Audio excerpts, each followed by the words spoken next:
Medina வாசிகளே, சற்று பொறுங்கள். இவர் அல்லாஹ்வின் தூதர்.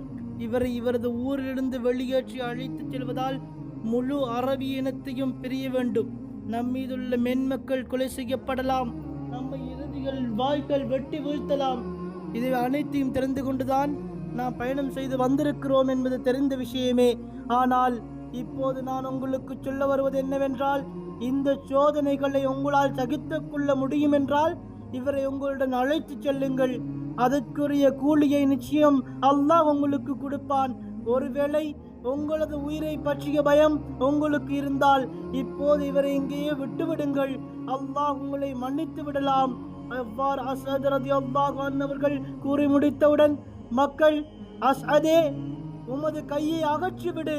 அல்லாஹ்வின் மீது சத்தியமாக நபி ஸல்லல்லாஹு அலைஹி வஸல்லம் அவர்களின் ஒப்பந்தம் செய்வதிலிருந்து நாங்கள் பின்வாங்கவும் மாட்டோம், ஒரு காலம் அதை முறிக்கவும் மாட்டோம் என்று கூறினார்கள். ஆதாரம் முஸ்னத் அஹ்மத், பைஹகி. இவ்வாறு அஸ்அத் செய்ததற்கு காரணம், மதீனா வாசிகள் இந்த மார்க்கத்திற்காக தியாகம் செய்ய எவ்வளவு தூரம் தயாராக இருக்கிறார்கள் என்பதை அறிந்து கொள்வதற்காகத்தான். இதற்கு பிறகு நபி ஸல்லல்லாஹு அலைஹி வஸல்லம் அவர்களிடம் முதன்மையாக ஒப்பந்தம் செய்து கொடுத்தது அஸ்அத் இப்னு ஜுராரா தான். ஆதாரம் இப்னு ஹிஷாம். இரண்டால் இவர்தான் முஸ்அப் இப்னு உமைரிடம் சென்று மாபெரும் மார்க்க அழைப்பாளர் ஆவார். இதற்கு பிறகு மக்கா அனைவரும் பைஆ செய்தனர். ஜாபிர் ரலியல்லாஹு அன்ஹு அவர்கள் கூறுவதாவது, தங்கள் ஒவ்வொருத்தராக எழுந்து நபி ஸல்லல்லாஹு அலைஹி வஸல்லம் அவர்களிடம் சென்றோம். நபி ஸல்லல்லாஹு அலைஹி வஸல்லம் எங்களிடம் வாக்குறுதி பெற்றபின் அதற்கு பகரமாக எங்களுக்கு சொர்க்கத்தை வாக்களித்தார்கள். ஆதாரம் முஸ்னத் அஹ்மத். இந்த நிகழ்ச்சியில் கடந்து கொண்ட பெண்கள் இருவரும் ஒப்பந்தம் செய்தனர். அவர்கள் நபி ஸல்லல்லாஹு அலைஹி வஸல்லம் அவர்களின் கையை பிடிக்காமல் சொல்லால் தான் ஒப்பந்தம் செய்தனர்.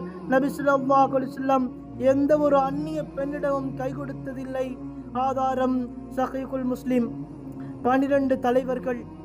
மேற்கூறப்பட்ட முறைப்படி ஒப்பந்தம் நிறைவேற்றவுடன் நபி ஸல்லல்லாஹு அலைஹி வஸல்லம் அவர்கள் அந்த மக்களிடம் 12 தலைவர்களை தங்களுக்காக தேர்ந்தெடுக்கும்படி கூறினார்கள். தங்களது கூட்டத்தினரை கண்காணிப்பதும் ஒப்பந்தத்தின் அம்சங்களை நிறைவேற்ற தூண்டுவதும் அந்த தலைவர்களின் பணியாக இருந்தது. மதீனாவாசிகள் கஸ்ரஜ் கோத்திரத்தைச் சேர்ந்த 9 நபர்களையும் அவுஸ் கோத்திரத்தைச் சேர்ந்த 3 நபர்களையும் தங்களின் தலைவர்களாக தேர்ந்தெடுத்தனர். கஸ்ரஜ் கிளையைச் சேர்ந்த தலைவர்கள்: 1 அஸ்அத் இப்னு ஜுராரா இப்னு அதத், 2 சஅத் இப்னு ரபீஹ் இப்னு அம்ர், 3 அப்துல்லா இப்னு ரவாஹா இப்னு ஸஅலபா, 4 ராஃபி' இப்னு மாலிக் இப்னு அஜ்லான், 5 பரா இப்னு மஅரூஃப் இப்னு ஸக்ர், 6 அப்துல்லா இப்னு அம்ர் இப்னு ஹராம், 7 உபாதா இப்னு சாபித் இப்னு ஐஸ், 8 சஅத் இப்னு உபாதா இப்னு துலைம், 9 முந்திர் இப்னு அம்ர் இப்னு உனைஸ் ரலியல்லாஹு அன்ஹும். அவுஸ் கிளையைச் சேர்ந்த தலைவர்கள்: 1 உஸைத் இப்னு ஹுலைல் இப்னு சிமாக், 2 சஅத் இப்னு கைஸமா இப்னு ஹாரிஸ், 3 ரிஃபாஆ இப்னு அப்துல் முந்திர் இப்னு ஜுபைர் ரலியல்லாஹு அன்ஹும்.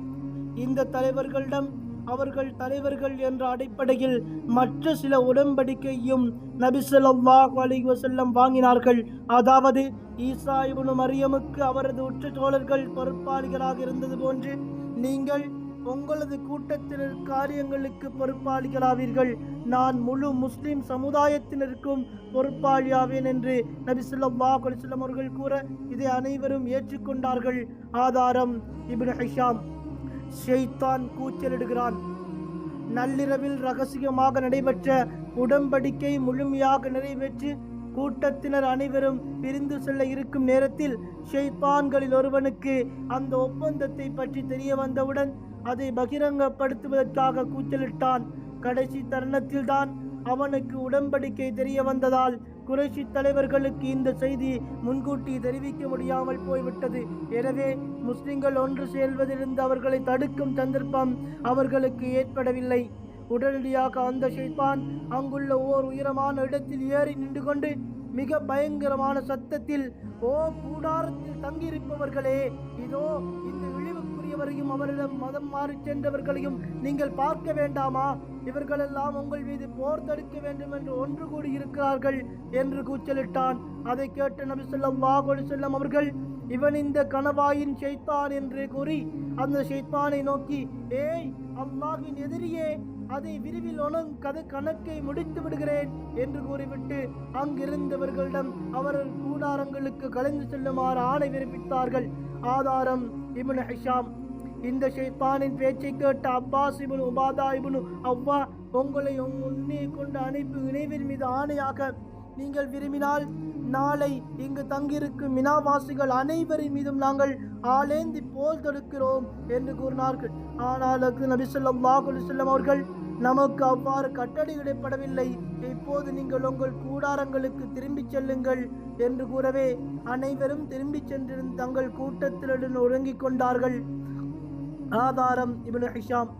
குறைஷிகளின் எதிர்ப்பு. இந்த உடன்படிக்கையின் செய்தி குறைஷிகளின் காதுகளுக்கு எட்டியவுடன் அவர்களுக்கு மத்தியில் பெரும் சலசலப்பு ஏற்பட்டது. அவர்களை துக்கங்களும் கவலைகளும் ஆட்கொண்டன. இது போன்ற உடன்படிக்கை ஏற்பட்டால் அதன் முடிவுகளும் விளைவுகளும் எப்படி இருக்கும் என்பதை குறைஷிகள் நன்கு அறிந்திருந்ததால் நிலைமை என்னவாக என்று பயந்து சஞ்சலத்துக்கு ஆளாயினார்கள். எனவே அதிகாலையில் மக்காவாசிகளுடைய தலைவர்களில் ஒரு மாபெரும் குழு இவ்வுடன்படிக்கைக்கு தங்களது கடுமையான எதிர்ப்பையும் ஆட்சேபனையும் தெரிவிப்பதற்காக மதீனா வாசிகளிடம் வந்தனர். கஸ்ரஜ் கூட்டத்தினரே, எங்கள் கூட்டத்தைச் சேர்ந்தவரை எங்களிடம் இருந்து வெளியேற்றி வருகிறீர்களா?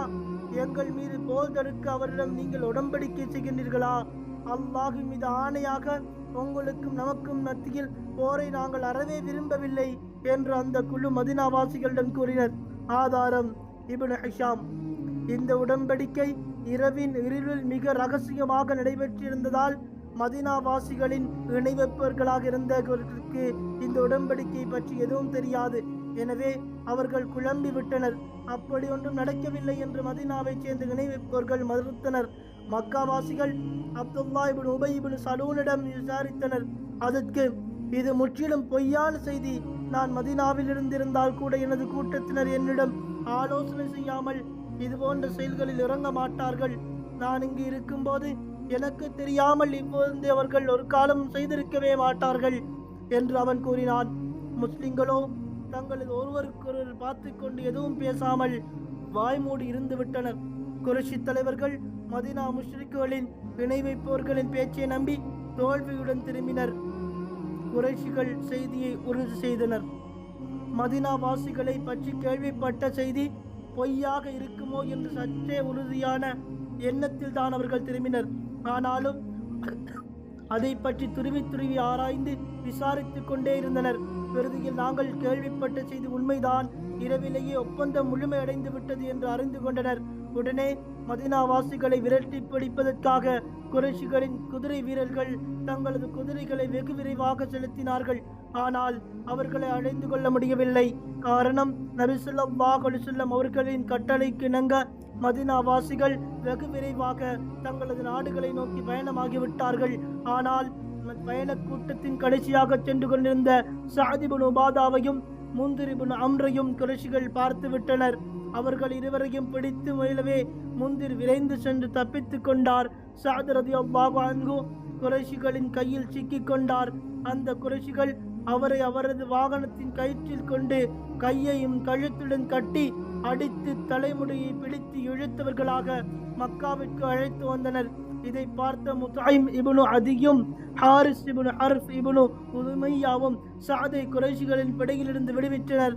ஏனென்றால் முத்ஐம் மற்றும் ஹாரிஸின் வியாபார கூட்டங்கள் மதீனாவை கடந்து செல்லும் போது அக்கூட்டங்களுக்கு சஅத் ரலியல்லாஹு அன்ஹு அவர்கள்தான் பாதுகாப்பு அளித்து வந்தார்கள்.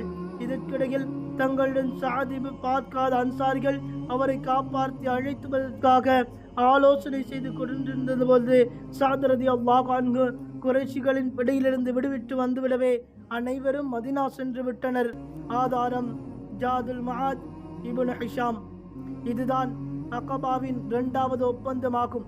இதற்கு அகபாவின் மாபெரும் ஒப்பந்தம் என்றும் பெயர் கூறப்படும். இந்த உடன்படிக்கையை அன்பு, ஆதரவு என்ற உணர்ச்சிகளுடனும் முஸ்லிம்கள் பலதரப்பட்டவர்களாக இருப்பினும் தங்களுக்கும் உதவி ஒத்தாசை செய்து கொள்ள வேண்டும், அல்லாஹ்வின் ஒளி வழியிலே தங்கள் வீரத்தையும் உறுதியையும் வெளிப்படுத்த வேண்டும் என்று உணர்ச்சிகளுடன் நிறைவேற்றது. மதீனாவின் வாழும் ஒரு முஸ்லிம் மக்காவின் வாழும் பலவீனமான முஸ்லிம்கள் மீது இரக்கம் காட்டுகிறார். அவருக்காக உணர்ச்சி வசப்படுகிறார். அவர் மீது அநியாயம் செய்வர்களை வெறுக்கிறார். அவர் தனது முஸ்லிமான சகோதரர் தன்னை விட்டு மறைந்திருந்தாலும் அல்லாஹ்விற்காக அவரின் அன்பின் உணர்வுகள் இவரது உள்ளத்தில் ஊற்றெடுக்கின்றன. இந்த உணர்வுகளுடன் உணர்ச்சிகளும் காலத்தால் நீங்கிவிடக்கூடியதல்ல. ஏனென்றால் இதன் பிறப்பிலும் அல்லாஹ்வையும் அவனது தூதரையும் அவனது கித்தாபையும் நம்பிக்கை கொண்டதால் உருவானதாகும். இறை நம்பிக்கையை உலகத்தின் எந்த ஒரு அநியாயமான அல்லது வரம்பு மீறிய சக்தியாலும் நீக்கிவிட முடியாது. இந்த இறை நம்பிக்கையிலும் புயல் வீச ஆரம்பித்தால் கொள்கையிலும் செயல்களிலும் வேட்கத்தக்க மாபெரும் ஆச்சரியங்களை பார்க்கலாம். இந்த ஈமானை நம்பிக்கையை அடைந்ததன் மூலமாகத்தான் முஸ்லிம்கள் வரலாற்று பக்கங்களில் தங்கள் செயல்களை பதித்து மாறாத அடிச்சுவர்களை விட்டு செல்ல முடிந்தது. அதுபோன்ற வீரச் செயல்களும் அடிச்சுவடுகளும் கடந்த காலத்திலும் இல்லை, தற்காலத்திலும் இல்லை, இனி வரும் காலங்களிலும் இருக்காது.